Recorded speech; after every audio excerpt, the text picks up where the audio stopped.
I entirely beg you, people and government of the DPR Korea, I have made the worst mistake of my life. Friends, ಉತ್ತರ ಕೊರಿಯಾದಲ್ಲಿ ಬಂದಿಯಾಗಿದ್ದ 21 ವರ್ಷದ American college student ಓಟೋ ವಾಂಬಿಯರ್ ಕಣ್ಣೀರು ಹಾಕ್ತಾ ಹೇಳಿದ ಕೊನೆ ಮಾತುಗಳಿವ.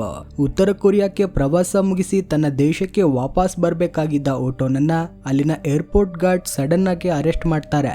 ತಾನು ಯಾವುದೇ ತಪ್ಪು ಮಾಡಿಲ್ಲ, ಇದೆಲ್ಲ ಜಸ್ಟ್ ಒಂದು ಮಿಸ್ಅಂಡರ್ಸ್ಟ್ಯಾಂಡಿಂಗ್ ಅನ್ಕೊಂಡಿದ್ದ ಓಟೋಗೆ ಮುಂದೊಂದು ದಿನ ಇಡೀ ಪ್ರಪಂಚವೇ ನಡುಗುವಂತಹ ಭೀಕರ ಪರಿಸ್ಥಿತಿ ಎದುರಾಗುತ್ತೆ ಅಂತ ಕನಸಲ್ಲೂ ಗೊತ್ತಿರಲಿಲ್ಲ.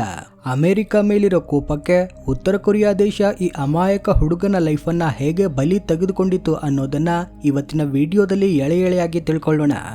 ಈ ಇಡೀ ಘಟನೆ ಸ್ಟಾರ್ಟ್ ಆಗಿದ್ದು 2015ರಲ್ಲಿ ಬಂದ ಒಂದು ಸಣ್ಣ ಅಡ್ವರ್ಟೈಸ್ಮೆಂಟ್ ಇಂದ. ಚೀನಾ ಬೇಸ್ಡ್ ಆಗಿರೋ ಯಂಗ್ ಪಯೋನಿರ್ ಟೂರ್ಸ್ ಅನ್ನೋ ಟ್ರಾವೆಲ್ ಏಜೆನ್ಸಿ ತುಂಬಾನೇ ಕಡಿಮೆ ಖರ್ಚಲ್ಲಿ ಜನರನ್ನ ಉತ್ತರ ಕೊರಿಯಾ ಪ್ರವಾಸಕ್ಕೆ ಕರ್ಕೊಂಡು ಹೋಗ್ತಾ ಇತ್ತು. ಓಟೋ ಅಮೆರಿಕದ ವರ್ಜಿನಿಯಾ ಯೂನಿವರ್ಸಿಟಿಯಲ್ಲಿ ಓದ್ಕೊಂಡಿದ್ದ ಸಖತ್ ಇಂಟೆಲಿಜೆಂಟ್ ಸ್ಟೂಡೆಂಟ್. 2013ರಲ್ಲಿ ಓಹಿಯಾದ ವ್ಯೋಮಿಂಗ್ ಹೈಸ್ಕೂಲ್ ಅಲ್ಲಿ ಸೆಕೆಂಡ್ ರ್ಯಾಂಕ್ ತಗೊಂಡು ಪಾಸ್ ಆಗಿದ್ದ. ಜೊತೆಗೆ ಸ್ಪೋರ್ಟ್ಸ್ ನಲ್ಲೂ ಮುಂದೆ ಇದ್ದ ಹುಡುಗ.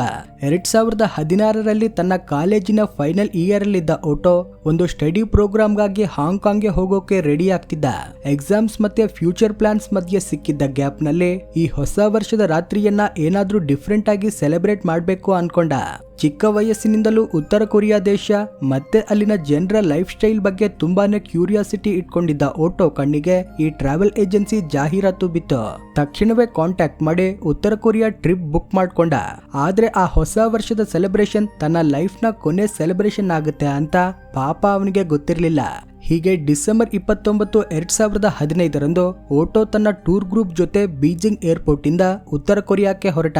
ಆ ಗ್ರೂಪ್ ನಲ್ಲಿ ಓಟೋ ಜೊತೆ ಇನ್ನೂ 10 ಜನ ಅಮೆರಿಕನ್ನರು ಮತ್ತೆ ಚೀನಾ, ಇಂಗ್ಲೆಂಡ್, ಆಸ್ಟ್ರೇಲಿಯಾ ಟೂರಿಸ್ಟ್ ಗಳು ಇದ್ರು.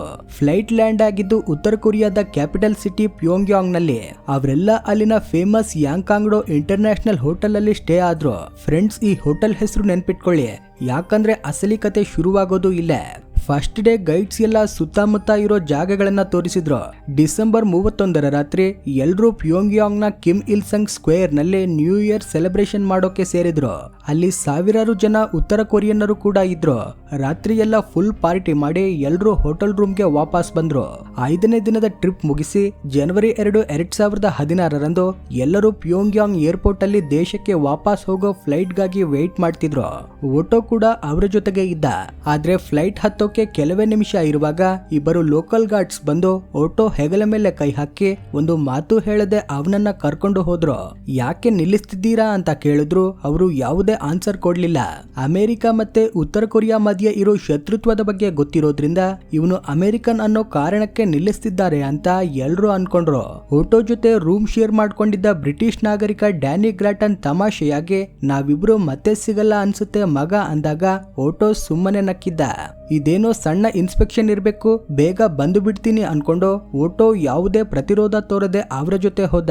ಫ್ಲೈಟ್ ಹೊರಡೋಕೆ ಸ್ವಲ್ಪ ಮುಂಚೆ ಏರ್ಪೋರ್ಟ್ ಅಫಿಷಿಯಲ್ ಒಬ್ಬ ಫ್ಲೈಟ್ ಒಳಗಡೆ ಬಂದು ಓಟೋಗೆ ಸಡನ್ ಆಗಿ ಹುಷಾರಿಲ್ದಂಗೆ ಆಗಿದೆ, ಅವನನ್ನ ಹಾಸ್ಪಿಟಲ್ಗೆ ಕರ್ಕೊಂಡು ಹೋಗಿದ್ದೀವಿ ಅಂತ ಅನೌನ್ಸ್ ಮಾಡಿದ. ಅಷ್ಟೊತ್ತಿನವರೆಗೂ ಚೆನ್ನಾಗಿ ನಗ್ತಾ ಮಾತಾಡ್ತಿದ್ದ ಹುಡುಗನಿಗೆ ಸಡನ್ ಆಗಿ ಏನಾಯ್ತು ಅಂತ ಫ್ಲೈಟ್ ಅಲ್ಲಿದ್ದವರೆಲ್ಲರೂ ಶಾಕ್ ಆದ್ರು. ಏನೋ ದೊಡ್ಡ ಡೇಂಜರ್ ಕಾದಿದೆ ಅಂತ ಎಲ್ಲರ ಒಳಗೂ ನಡುಕ ಹುಟ್ಟಿತ್ತು. ಕೊನೆಗೆ ಓಟೋ ಇಲ್ಲದೇನೆ ಆ ಫ್ಲೈಟ್ ಅಲ್ಲಿಂದ ಹಾರಿತು. ಈ ಘಟನೆ ನಡೆದು ಕೆಲವು ವಾರಗಳ ಆಮೇಲೆ ಉತ್ತರ Korea official news agency KCNA ಒಂದು ಶಾಕಿಂಗ್ ನ್ಯೂಸ್ ಕೊಡ್ತು. ಓಟೋ ದೇಶದ ವಿರುದ್ಧ ಶತ್ರುತಾಪೂರ್ವಕ ಕೆಲಸ ಮಾಡಿರೋದ್ರಿಂದ ಅವನನ್ನ ಬಂದಿ ಮಾಡಲಾಗಿದೆ ಅಂದ್ರು.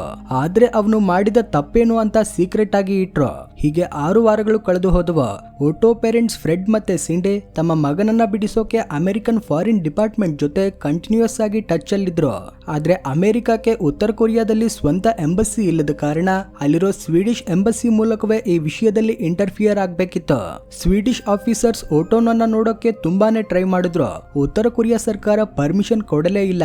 ಯಾವುದೇ ಇನ್ಫಾರ್ಮೇಶನ್ ಕೂಡ ಹೊರಗೆ ಬಿಡಲಿಲ್ಲ. ಕೊನೆಗೆ ಫೆಬ್ರವರಿ 29, 2016ರಂದು ಉತ್ತರ ಕೊರಿಯಾದಲ್ಲಿ ಒಂದು ಪ್ರೆಸ್ ಮೀಟ್ ನಡೆಯುತ್ತೆ. ಅಲ್ಲಿ ಮುಂಚೆಯೇ ರೆಡಿ ಮಾಡಿಟ್ಟಿದ್ದ ಒಂದು ಸ್ಟೇಟ್ಮೆಂಟ್ ಹಿಡ್ಕೊಂಡು ಓಟೋ ಕಣ್ಣೀರು ಹಾಕ್ತಾ ತನ್ನ ತಪ್ಪನ್ನ ಒಪ್ಕೊಳ್ತಾನೆ. ಆ ಕನ್ಫೆಷನ್ ಏನಪ್ಪಾ ಅಂದ್ರೆ ಯಾಂಕಾಂಗ್ಡೋ ಹೋಟೆಲ್ನ 2ನೇ ಫ್ಲೋರ್ ಅಲ್ಲೇ ಕೇವಲ ಸ್ಟಾಫ್ಗೆ ಮಾತ್ರ ಪರ್ಮಿಷನ್ ಇರೋ ಜಾಗದಿಂದ ಒಂದು ರಾಜಕೀಯ ಪ್ರಚಾರದ ಪೋಸ್ಟರ್ ಕದಿಯೋಕೆ ಟ್ರೈ ಮಾಡಿದ್ದೆ ಅನ್ನೋದು. ಆ ಪೋಸ್ಟರ್ ಮೇಲೆ ಕೊರಿಯನ್ ಭಾಷೆಯಲ್ಲಿ ನಾವು ಕಿಮ್ ಜಾಂಗ್ ಇಲ್ ಅವರ ದೇಶ ಪ್ರೇಮದೊಂದಿಗೆ ಬಲವಾಗಿ ಸಜ್ಜಾಗೋಣ ಅಂತ ಬರೆಯಲಾಗಿತ್ತು.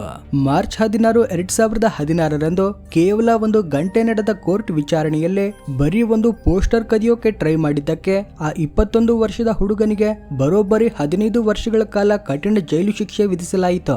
ಬೇರೆ ದೇಶಗಳಲ್ಲಿ ದೊಡ್ಡ ದೊಡ್ಡ ಕ್ರೈಮ್ ಮಾಡಿದ್ರೆ ಸಿಗೋ ಶಿಕ್ಷೆಯನ್ನ ಉತ್ತರ ಕೊರಿಯಾ ಕೋರ್ಟ್ ಒಂದು ಪೋಸ್ಟರ್ಗಾಗಿ ಕೊಟ್ಟಿತ್ತು. ಇದಾದ್ಮೇಲೆ ಓಟೋ ಎಲ್ಲಿದ್ದಾನೆ, ಅವನಿಗೆ ಏನಾಗಿದೆ ಅನ್ನೋ ಯಾವುದೇ ನ್ಯೂಸ್ ಜಗತ್ತಿಗೆ ಸಿಗಲೇ ಇಲ್ಲ. ಹೀಗೆ 17 ತಿಂಗಳುಗಳು ಕಳೆದು ಹೋದವು. ಸಡನ್ ಆಗಿ ಒಂದು ದಿನ ಉತ್ತರ ಕೊರಿಯಾ ಸರ್ಕಾರ ಓಟೋನನ್ನ ರಿಲೀಸ್ ಮಾಡ್ತಿದ್ದೀವಿ ಅಂತ ಅಮೆರಿಕಾಗೆ ತಿಳಿಸ್ತು. ಇದು ನಿಜಕ್ಕೂ ಎಲ್ರಿಗೂ ಶಾಕಿಂಗ್ ಆಗಿತ್ತು. 15 ವರ್ಷದ ಶಿಕ್ಷೆ ಆದವನನ್ನ ಕೇವಲ 17 ತಿಂಗಳಿಗೆ ಬಿಡ್ತಿರೋದಕ್ಕೆ ಅಲ್ಲಿ ಏನ್ ನಡೀತು ಅಂತ ಯಾರಿಗೂ ಅರ್ಥ ಆಗ್ಲಿಲ್ಲ. ಆದ್ರೂ ಮಗ ವಾಪಸ್ ಬರ್ತಿದ್ದಾನೆ ಅಂತ ಪೇರೆಂಟ್ಸ್ ಫುಲ್ ಖುಷಿಯಾದ್ರು. ಜೂನ್ 13, 2017ರಂದು ಓಟೋನನ್ನ ಫ್ಲೈಟ್ ಮೂಲಕ ಅಮೆರಿಕಾಗೆ ಕರೆತರಲಾಯಿತು. 17 ತಿಂಗಳ ನಂತರ ಓಟೋ ತನ್ನ ಸ್ವಂತ ಮಣ್ಣಿಗೆ ಕಾಲಿಟ್ಟ. ಆದ್ರೆ ದುರದೃಷ್ಟವಶಾತ್ ಅವನು ಮೆಡಿಕಲ್ ಟೀಮ್ನ ಸಹಾಯದೊಂದಿಗೆ ಸ್ಟ್ರೆಚರ್ ಮೇಲೆ ಬರಬೇಕಾಯಿತು. ಫ್ಲೈಟ್ ಇಂದ ಹೊರಗೆ ಬಂದ ಓಟೋನನ್ನ ನೋಡಿ ಪೇರೆಂಟ್ಸ್ ಕಂಪ್ಲೀಟ್ ಆಗಿ ಒಡೆದು ಹೋದ್ರು. ಯಾಕಂದ್ರೆ ಅವರು ನೋಡಿದ್ದು ಹಳೆ ಓಟೋನನ್ನ ಅಲ್ಲ, ಅವನ ಬಾಡಿ ಫುಲ್ ವೆಯ್ಟ್ ಲಾಸ್ ಆಗಿತ್ತು. ಕೈಕಾಲುಗಳು ಅಸಹಜವಾಗಿ ಮಡಚಿಕೊಂಡು ಬಿಗಿದು ಹೋಗಿದ್ದವು. ಅವನಿಗೆ ಸ್ವಂತವಾಗಿ ಕಣ್ಣು ಬಿಡೋಕೆ ಆಗ್ತಿರೋದಿಲ್ಲ, ನಡೆಯೋಕೆ ಆಗ್ತಿರೋದಿಲ್ಲ. ಈ ದಯನೀಯ ಪರಿಸ್ಥಿತಿ ನೋಡಿ ತಂದೆ ಓಡಿ ಹೋಗಿ ಮಗನನ್ನ ಮುಟ್ಟಿದ್ರು. ಆದ್ರೆ ಓಟೋ ಕಡೆಯಿಂದ ಯಾವುದೇ ರೆಸ್ಪಾನ್ಸ್ ಇಲ್ಲ. ಅವನ ತಂದೆ ಆಮೇಲೆ ಇದ್ರ ಬಗ್ಗೆ ಹೇಳ್ತಾ, ನಾನು ಅವನನ್ನ ಹಗ್ ಮಾಡಿದ್ರು ಅದನ್ನ ಫೀಲ್ ಮಾಡ್ಕೊಳ್ಳೋ ಶಕ್ತಿನೂ ಇಲ್ಲದ ಬರೀ ಉಸಿರಾಡೋ ಒಂದು ದೇಹವಾಗಿ ಅವನು ಉಳಿದಿದ್ದ. ಉಸಿರಾಡೋದು ಮತ್ತು ಕಣ್ಣು ಮುಟಿಕಿಸೋದು ಬಿಟ್ರೆ ಅವನಲ್ಲಿ ಬೇರೆ ಯಾವುದೇ ಚಲನೆ ಇರಲಿಲ್ಲ ಅಂದ್ರು. ಓಟೋಗೆ ಮಾತಾಡೋ, ನೋಡೋ ಅಥವಾ ಬೇರೆಯವರು ಹೇಳೋದನ್ನ ಅರ್ಥ ಮಾಡ್ಕೊಳ್ಳೋ ಶಕ್ತಿನೇ ಹೊರಟು ಹೋಗಿತ್ತು. ತಕ್ಷಣವೇ ಅವನನ್ನ ಸಿನ್ಸಿನಾಟಿ ಯೂನಿವರ್ಸಿಟಿಯ ಮೆಡಿಕಲ್ ಸೆಂಟರ್ಗೆ ಅಡ್ಮಿಟ್ ಮಾಡಲಾಯಿತು.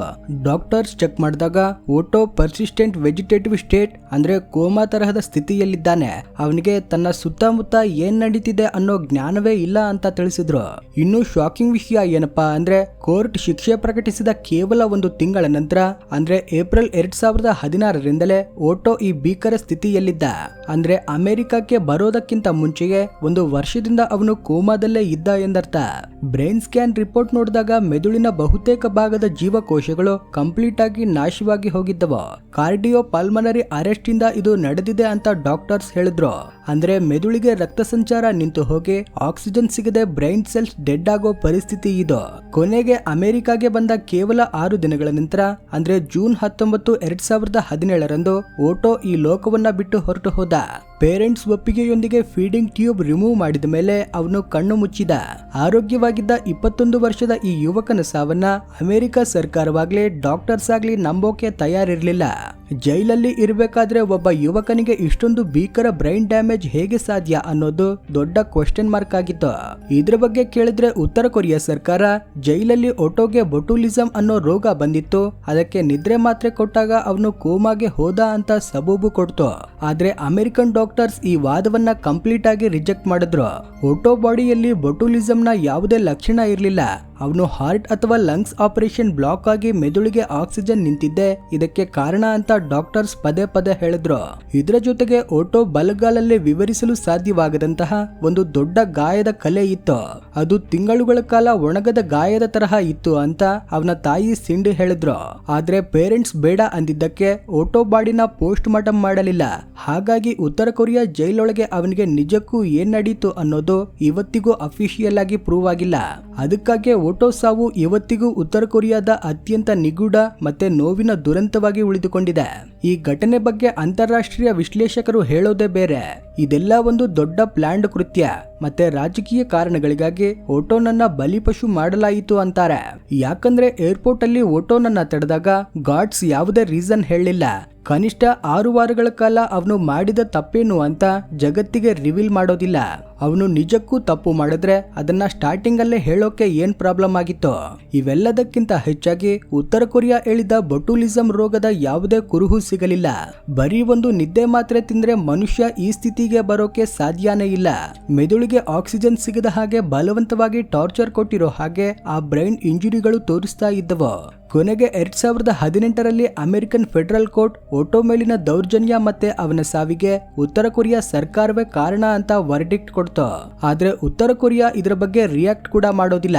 ಈ ಭೀಕರ ಘಟನೆಯ ಬೆನ್ನಲ್ಲೇ ಸೆಪ್ಟೆಂಬರ್ 2017ರಲ್ಲಿ ಅಮೆರಿಕ ಸರ್ಕಾರ ತನ್ನ ದೇಶದ ನಾಗರಿಕರು ಉತ್ತರ ಕೊರಿಯಾಕ್ಕೆ ಟ್ರಾವೆಲ್ ಮಾಡೋದನ್ನ ಕಂಪ್ಲೀಟ್ ಆಗಿ ಬ್ಯಾನ್ ಮಾಡ್ತು. ಅಮೆರಿಕನ್ ಪಾಸ್ಪೋರ್ಟ್ ಯೂಸ್ ಮಾಡಿ ಉತ್ತರ ಕೊರಿಯಾಕ್ಕೆ ಹೋಗೋದು ಇವತ್ತು ಇಲ್ಲಿಗಲ್ ಆಗಿದೆ. ಏನೇ ಆದ್ರೂ ಬರೀ ಒಂದು ಸಣ್ಣ ಪ್ರವಾಸ ಒಬ್ಬ ಯುವಕನ ಲೈಫ್ ಅನ್ನೇ ಹೀಗೆ ಕಸಿದುಕೊಳ್ಳುತ್ತೆ ಅಂತ ಯಾರೂ ಯೋಚನೆ ಮಾಡಿರಲಿಲ್ಲ. ಈ ಘಟನೆ ಬಗ್ಗೆ ನಿಮ್ಮ ಅನಿಸಿಕೆಗಳನ್ನ ತಪ್ಪದೆ ಕಮೆಂಟ್ ಮುಖಾಂತರ ತಿಳಿಸಿ. ವಿಡಿಯೋ ಇಷ್ಟವಾಗಿದ್ರೆ ಲೈಕ್ ಮಾಡಿ, ಶೇರ್ ಮಾಡಿ. ಈ ರೀತಿ ಇಂಟ್ರೆಸ್ಟಿಂಗ್ ವಿಡಿಯೋಗಳಿಗೋಸ್ಕರ ಚಾನೆಲ್ಗೆ ಸಬ್ಸ್ಕ್ರೈಬ್ ಮಾಡ್ಕೊಳ್ಳಿ. Thanks for watching.